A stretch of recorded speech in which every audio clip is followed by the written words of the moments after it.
首先我哋而家就有連續嘅課堂。我哋嘅題目就係換網絡遊戲嘅弊處係啲咩？好啦，首先我哋應該首尾呼應啦，所以我哋有個題目嘅呢度有個題目，下邊呢度又有個題目，即係咧我哋就可以用引用説明喎。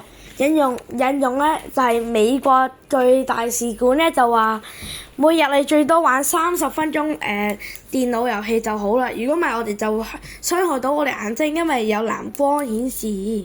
但係我哋可以短寫嘅。嗱，我哋仲可以用舉例説明，例如原來換網絡遊戲嘅弊處就係分心啦，導致換至過時還不停啦，同埋明天上學沒精神。咁即係第4段都可以話早睡早起身體好啦，就可以用引用嘅第4段。而家講到第2段先，唔係2至4段咧，我哋可以用1、2、3説明，即係數字説明啦。比較啦，比較就係用個比字，比喻就係用個喻字啦。咁分心咧就係我哋第一個弊處喎。我哋分心嗰時咧就可能喺上堂嗰時分心啦。咁我哋諗住想打機翻屋企快啲打機啊，之後我哋就會發白日夢喺個遊戲入邊玩咯，之後令到我哋成績咧就好差咯。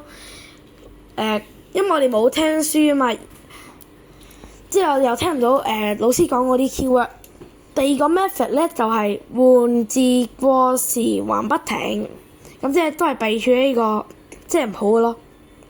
就係話5分鐘嚟多次5分鐘啦，即係又5分鐘又5分鐘，即係唔停嘅，即係爸爸媽媽就會好生氣，因為你今日冇做過任何嘢。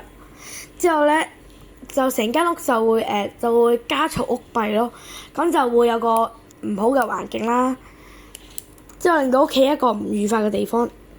咁第3個弊處咧就係會令到你日日冇精神，明天上學都冇精神，又晏睡，因為我哋要打機啊嘛。咁打下機，我哋就唔記得咗要瞓覺，打到凌晨宵夜嗰陣時，我哋先記得要瞓覺，執書包做功課。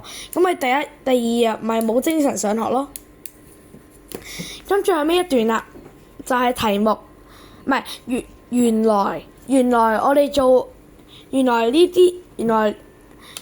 嘅題目，即係原來換網絡遊戲嘅弊處可以導致我哋分心過時唔停啦，之後日日冇精神啦咁樣咯。